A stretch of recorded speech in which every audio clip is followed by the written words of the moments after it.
Today also we will solve numerical problems of chapter 1.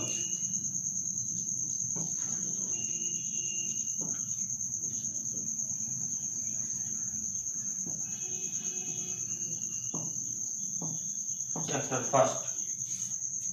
Problem: compute the ratio of magnitude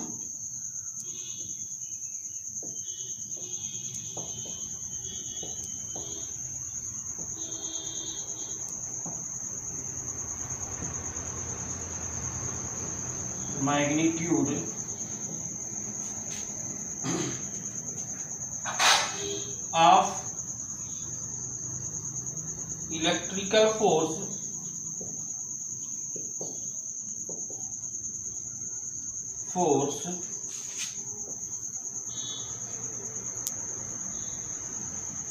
and the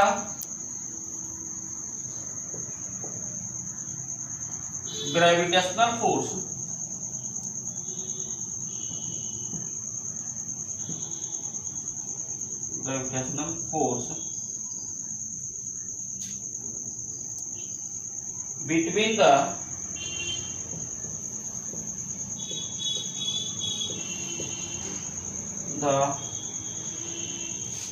electron and proton, between the electron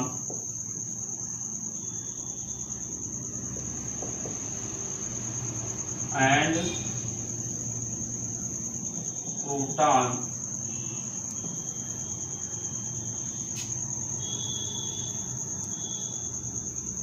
in a hydrogen atom.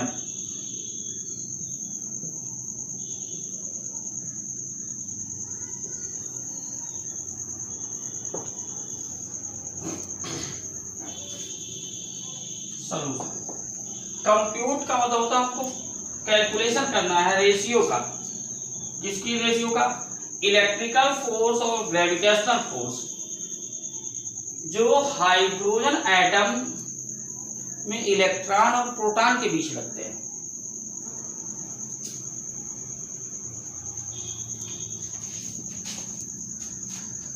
Hydrogen atom, suppose it is a nucleus and it contains one proton and one electron. तो एक proton यहां पर आपका है nucleus में और एक electron कहां पर होगा? इस आउटर सेल में। तो इन दोनों के बीच में proton is positive and electron is negative, so both attract each other. तो अट्रैक्शन करते हैं तो इसमें ग्रेविटेशनल फोर्स भी लगेगा और इलेक्ट्रिकल फोर्स भी लगेगा। तो हमें पहले इलेक्ट्रिकल फोर्स फाइंड करना, फिर ग्रेविटेशनल फोर्स फाइंड करना, उसके बाद दोनों का रेशियो फाइंड आउट कर लेना है। और बहुत ही सिंपल सा प्रॉब्लम है। तो फर्स्ट लेफ्ट, अब इसको हम लोगों को सपोज करना पड़ेगा कि डिस्टेंस कितनी है प्रोटॉन और न्यूट्रॉन, इसके इलेक्ट्रॉन के बीच में।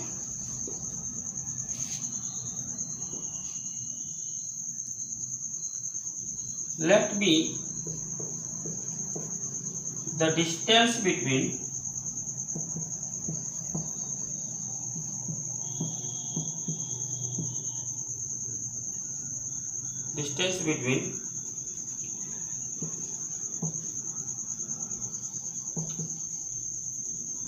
and proton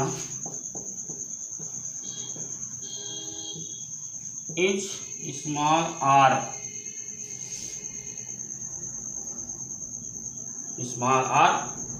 अब इसको हम लोग एवरेज डिस्टेंस भी कह सकते हैं और जो भी मानना चाहें जो है।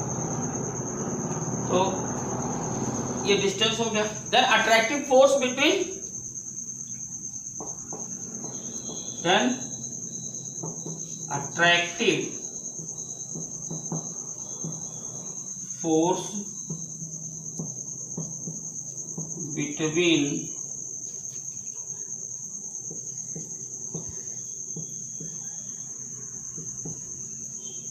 Electron and proton, electron and proton F E, it is electrical force and we will denote it Fe. Fe means electrical force equal to 1 upon 4 pi epsilon 0 into E square. E square upon R square. Why E square? E square क्यों लिखा गया? क्योंकि जो charge है electron और proton दोनों का charge एक समान है. Charge of electron and proton both have same charge. तो जब Q1 और Q2 के प्लेस पर हम रखेंगे क्या वैल्यू जो है, तो उसकी मल्टीप्लाई करने के बाद सेम वैल्यू से क्या हो जाएगा, उस पर स्क्वायर का साइन लग जाता है. एंड ग्रेविटेशनल फोर्स,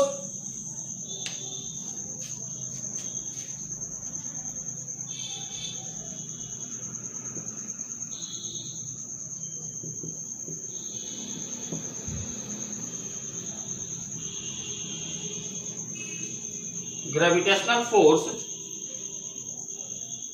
between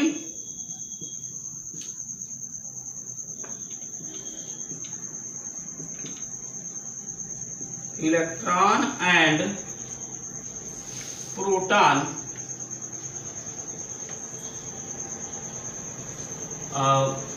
इसको Fg नोट कर दिया जाता है, इसको Fg. और ग्रेविटेशनल फोर्स की वैल्यू क्या होती है, m1 m2, इसमें तो मास लिया जाता है. Capital G m E into m p upon r square. अभी हम लोगों को क्या करना है, रेशियो फाइंड कर लेना है दोनों में जो है Fe upon Fg. Now Fe upon Fg equal to 1 upon 4 pi epsilon 0 E square upon R square upon capital G Me into Mp by R square. R square cancel out and it become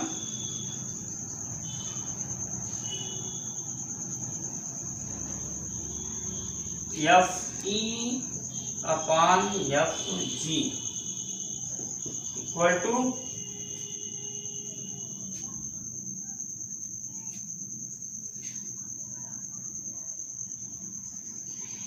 E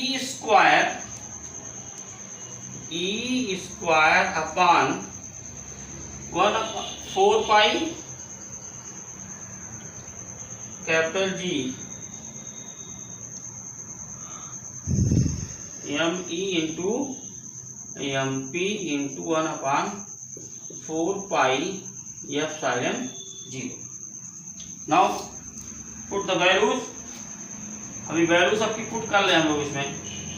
तो value put करने के लिए थोड़ी ज़्यादा जगह चाहिए, तो ऊपर साफ कर देते हैं.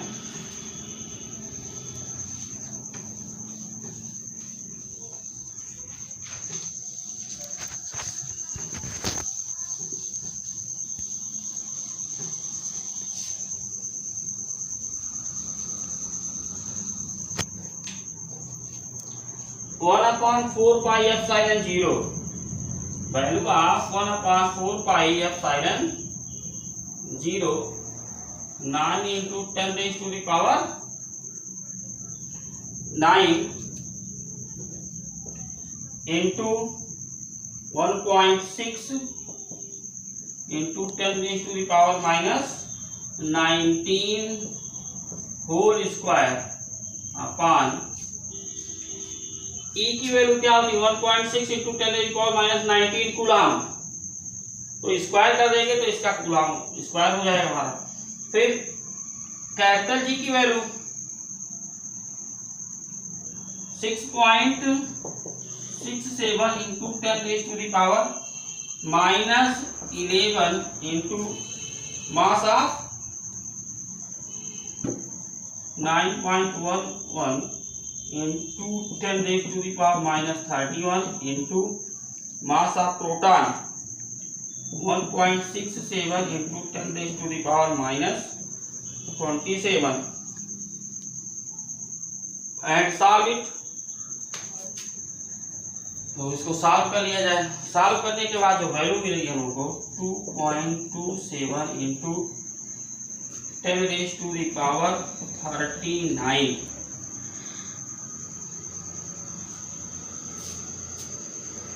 तो ये था हम लोग का आंसर।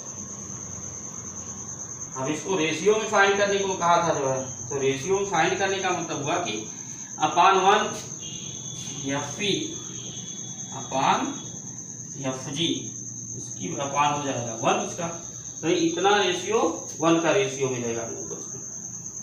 तो थोड़ा इसको आप लोग कैलकुलेट कर लेंगे। Now next problem,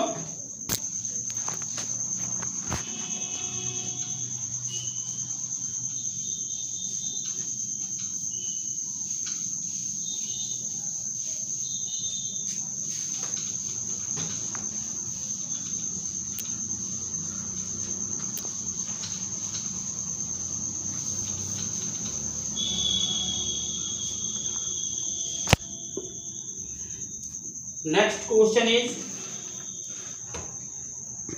the sum of 2 point charge is 6 microcoulomb. Next problem number 2, second problem of the day, the sum of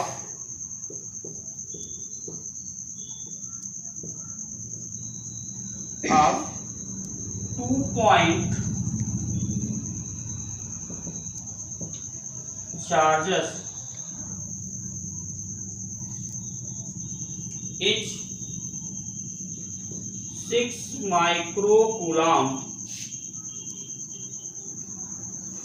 They attract each other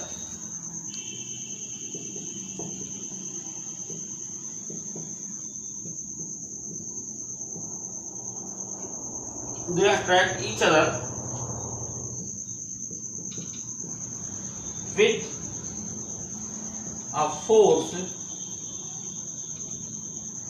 of 0.9 Newton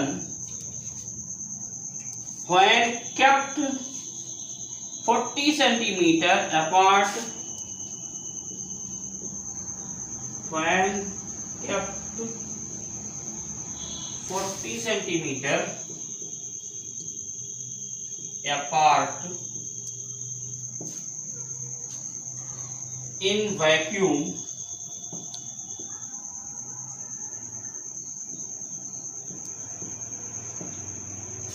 find their charges.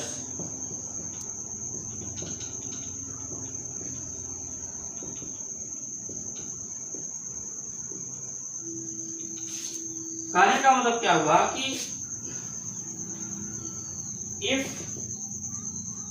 two charges are Q1 and Q2, let two charges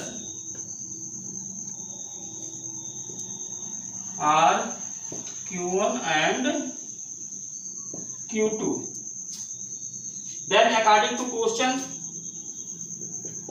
ATQ, Q1 plus Q2 sum of two charge का हुआ नहीं, दोनों को add करके जो value आती है वो है 6 माइक्रोकूलम। 6 माइक्रोकूलम एंड F की जो वैल्यू दी गई है F equal to 0.9 newton and R equal to 0.4 metre because 40 centimetre दिया गया है। और 6 माइक्रोकूलम को लोग ऐसे भी लिख सकते हैं 6 into 10 raise to the power minus 6 coulomb. तो अब हम लोग क्या करेंगे, सबसे आसान सा तरीका है कि वैल्यू रखें, इसमें सॉल्व करें। Since we know that f equal to 1/4 pi epsilon 0 q1 q2 upon r square and f equal to 0.9 equal to 9 into 10 raised to the power 9 into q1 q2 by 0.4 square.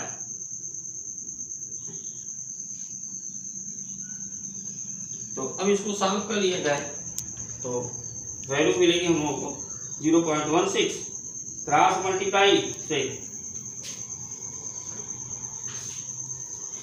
0.9 into 0.4 square divided by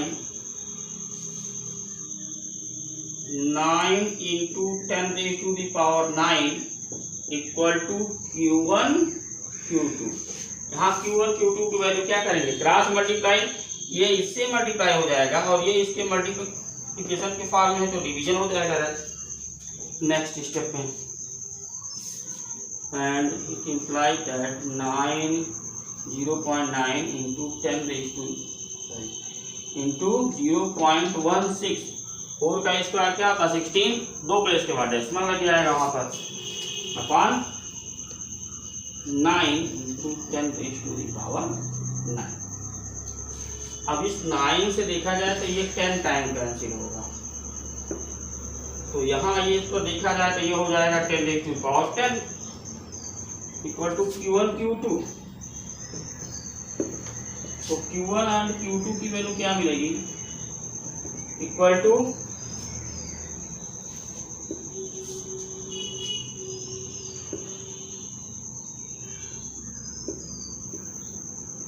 0.16 into 10 raise to the power -10, एक decimal place इधर कर रहे हैं तो हो जाएगा 1.6 into 10 raise to the power -11 और ये होगा हम लोग का, चूंकि अट्रैक्टिव फोर्स था तो शुरू में ही इसकी वैल्यू नेगेटिव हो जाती है, तो चाहे तो यहाँ से माइनस करके भी लिख सकते हैं लोग, तो इसकी वैल्यू आएगी नेगेटिव। 1.6 लिखा हमने, 16 कर देंगे तो 10 raised to the power -12 हो जाएगा, तो ये हो जाएगा कूलाम का स्क्वायर C स्क्वायर। देखिए छोटा था, चलिए हम लोग थोड़ा सा आगे सॉल्व करते हैं। ये पुराने पिछले क्वेश्चन का सलूशन है, इरेज कर लेते हैं इसको।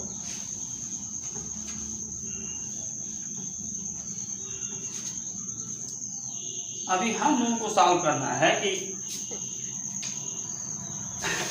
एक फार्मूला हम लोग जानते हैं कि जैसे a minus B whole square equal to a plus B whole square minus 4ab। इसी तरह से हम लोग क्या करें, a और b के यहाँ पे q1 और q2 को टर्क कर दें, then it implies that q1 minus q2 whole square equal to Q1 plus Q2 whole square minus 4 into 4 Q1 Q2 Q1 substitute कर लीजिए value, Q1 minus Q2 square equal to Q1 plus Q2 की value थी 6 into 10 raise to the power -6 coulomb square minus 4 into, इस पर भी power क्या था minus था, तो बाद में पावर हम लोग का मल्टीप्लाई होकर प्लस हो जाएगा। इसकी वैल्यू Q1 Q2 की वैल्यू माइनस नेगेटिव आई थी, तो 1.6 into 10 raise to the power -11 coulomb square. यहाँ भी देखिए कूलाम स्क्वायर आएगा, जब दोनों सेम पावर में होंगे तभी ऐड होगा ये, तो ये हो गया 36 into 10 raise to the power -12 minus minus plus, ये हो जाएगा हम लोगों का 6.4 into 10 raised to the power minus 22 coulomb square. Now erase the question.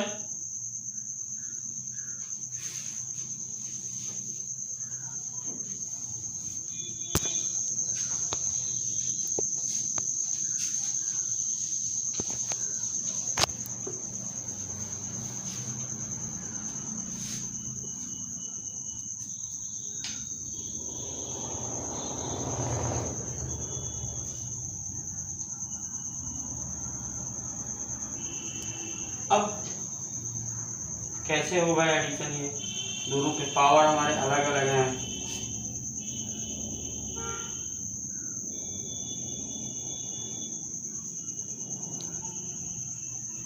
लेकिन यहाँ पर सर ये स्क्वायर नहीं होना था, यहाँ तो केवल 11 ही पावर रहेगा। अब 11 से इसका पावर हम लोग को 12 का लेना है, तो इसको क्या कर सकते हैं हम लोग? ऐसे लिख सकते हैं 36 into 10 raise to the power minus 12 plus 64 into 10 raise to the power minus 12। 64 plus 36 100 into 10 raise to the power minus 12 coulomb square. और ये थी Q1 minus Q2 whole square की वैल्यू। स्क्वायर रूट फाइंड कर लेंगे तो ये मिल जाएगा हम लोगों को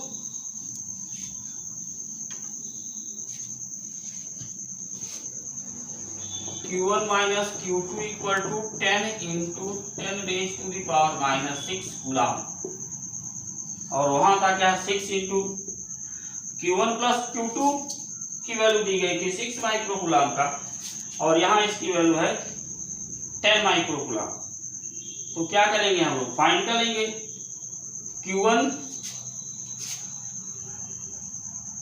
plus Q2 equal to 6 into 10 raise to the power minus 6 coulomb, और इसको ऐड कर लीजिए जो है। तो ऐड करने पर हम लोग को मिलेगा क्या? कैंसिल हो जाएगा। 2Q1 equal to 6 plus 10 16 into 10 raise to the power minus 6, और Q1 इक्वल टू होगा 8 into 10 raise to the power minus 6। Q1 की वैल्यू आ गई 8 into 10 raise to power minus 6 coulomb या 8 माइक्रो कूलम्ब। तो इस तरह से और हम लोग Q2 की वैल्यू फाइंड कर लें,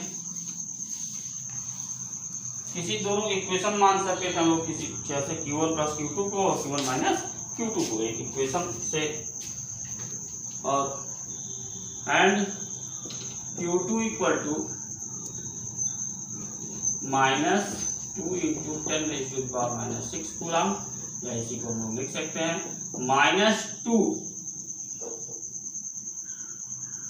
माइक्रो कूलम्ब, और ये लिखा जा सकता था 8 micro coulomb. Hence the value of answer Q1 and Q2 की वैल्यू यहाँ पर आपकी फाइंड हो गई। ये था आंसर। और Q1 Q2 की वैल्यू हम लोगों को फाइंड आउट भी करनी थी जो है। तो Q2 क्या है? नेगेटिव चार्ज है, और Q1 पॉजिटिव चार्ज है। तो इस तरह से दोनों के बीच में अट्रैक्शन का फोर्स लगता है। Now students, solve similar problems in homework. Okay, thank you.